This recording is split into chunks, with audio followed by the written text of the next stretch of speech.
basisnya, meskipun di Pilpres Pak Ganjar itu kalah di Jawa Tengah, tapi masih menjadi pemenang di Jawa Tengah.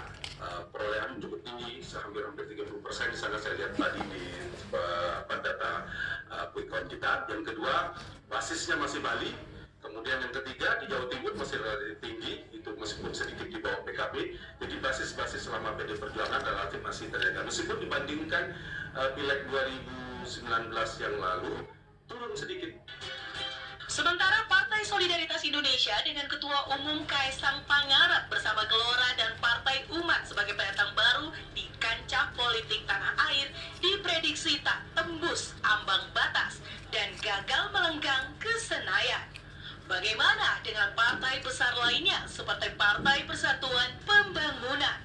Tampaknya masih harus menunggu hasil penghitungan suara yang dilakukan Komisi Pemilihan Umum KPU.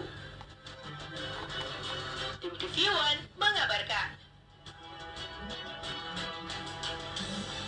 Pemirsa, sudah bergabung bersama kami ada peneliti Indikator Politik Indonesia, Bapak Agus Trihartono. Sehat, Pak Agus Tri? Sehat.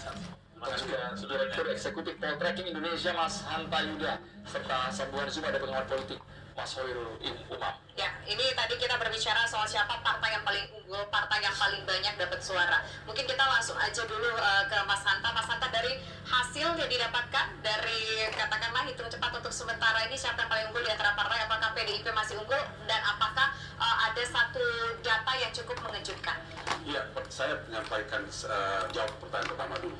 Dari data kelihatan memang kemungkinan besar diprediksi berdasarkan data quick count sampai sore hari ini bisa PD Perjuangan kembali menjadi pemenang pemilu, meskipun suaranya tidak sekuat sebesar pemilu 5 tahun yang lalu. Artinya PD Perjuangan ada penurunan, baik perolehan suaranya maupun kursi tentunya, terutama di basis-basisnya seperti Jawa Tengah dan sebagainya. Itu artinya kemungkinan ada dua faktor, dia memang stabil, ada penurunan sedikit, tapi di saat yang sama yang diprediksi tadinya partainya Pak Prabowo, Gerindra, ini pertanyaan nomor 2 tadi, ada kemungkinan tadinya diprediksi akan memenangkan atau paling tidak di survei kami terakhir di margin of error, itu ternyata Gerindra tidak setinggi yang diprediksi, hanya 13,3% di nomor 3. Nah, yang menarik di posisi nomor 2 adalah Golkar. Golkar ini memang selalu dia kuat di calegnya ya, selain infrastruktur kelembagaan partai yang kokoh, di angka 15,3%. Jadi yang dapat 2 digit itu diprediksi ada 3 partai, satu lagi PKB, kemungkinan 11-12%. Jadi komposisi parlemen ke depan itu bisa dilihat ya gambarannya seperti apa. Nah, ada 2, kalau saya perhatikan dari data survei kami paling tidak di Poltreking Indonesia, bukan hampir semua, ada 2 yang saya kasih catatan nanti, semuanya itu di margin 0, saja selisihnya dibandingkan survei terakhir. Nah, yang agak meskipun disurveikan margin of error 2,9, yang lebih dari 1% itu di Gerindra dan Golkar. PKB sudah diprediksi memang 10-11%, 9-10-11%. Golkar di atas yang diprediksi, mungkin prediksi 10-11-12%, ternyata 15%, bisa 16% kalau kemudian ada margin of error-nya. Yang kedua, Gerindra sebaliknya, ternyata di bawah yang kita perkirakan. Nah, ini faktor-faktornya mungkin bisa kita diskusikan, tapi dari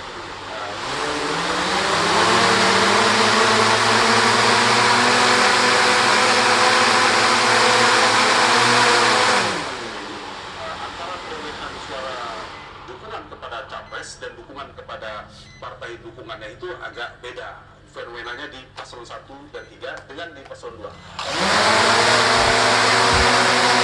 Misalnya pasangan Amin itu gabungannya sekitar 28-30% partainya, tapi Aminnya hanya memperoleh 24-25%. Begitu juga Ganjar. Ganjar itu kan hanya dapat berdasarkan data quick count sekitar 16 maksimal 17%, tapi partainya gabungan PDIP P3 itu 23%. Kebalikannya di paslon 2. Paslon 2 itu kan perolehannya dari data quick count antara 47-48%. Partai koalisinya ternyata hanya 45-46%. Itu versi Poltreking. Ya, Apakah poinnya proyeksi pemerintahan ke depan, partai pendukung Prabowo Gibran ini versi yang terpilih ya, di versi 15 terpilih itu belum cukup 50% plus 1, seperti akan mengajak 1 atau 2 partai tambahan. Dugaan saya PKB, kedua Nasdem itu akan menjadi prioritas. Ini versi dari Poltreking. Dari indikator, apakah dengan suara masuk yang mungkin nyaris 100% pada sore hari ini untuk partai politik tidak berbanding lurus dengan suara di pemilihan parlemen. presiden di parlemen? Kalau berdasarkan data indikator 90, kalau kita konversi dan perolehan suaranya, tampaknya memang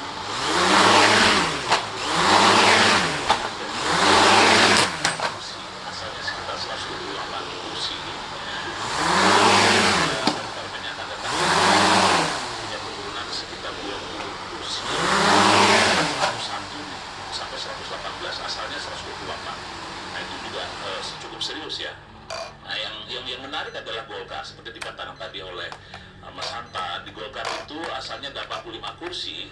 Nah sekarang ini dengan perolehan sekarang kira-kira antara 85 sampai 105 kursi. Artinya cukup besar di situ. Nasdem juga mengalami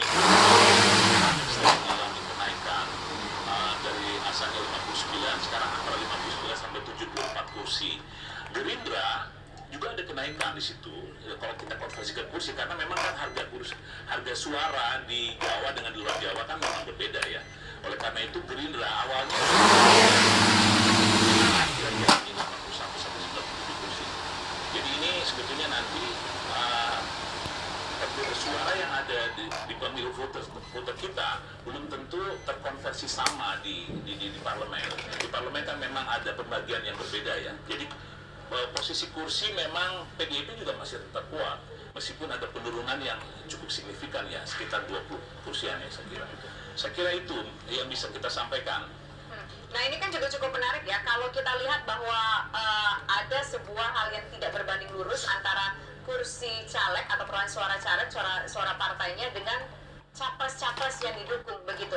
Nah kalau Mas Khairul Umam sendiri melihat ini fenomena apa? Kenapa partainya justru ada yang lebih tinggi dibandingkan dengan calon presiden yang diusungkan? Ada juga yang sebaliknya, misalkan contoh 02, ternyata partainya lebih rendah perolehannya dibandingkan dengan capresnya. Silakan Mas Khairul. Iya, Mbak Tisa, Mas Andrew, memang kalau misal kita merujuk pada teori strike ticket voting, memang seharusnya loyalitas basis pemilih loyal terhadap partai itu tentu dilihat pada konteks pilihan arah preferensi presiden dan wakil presiden yang maju dalam kontestasi. Tetapi memang ini bukan fenomena biasa, ini sering juga terjadi. Dan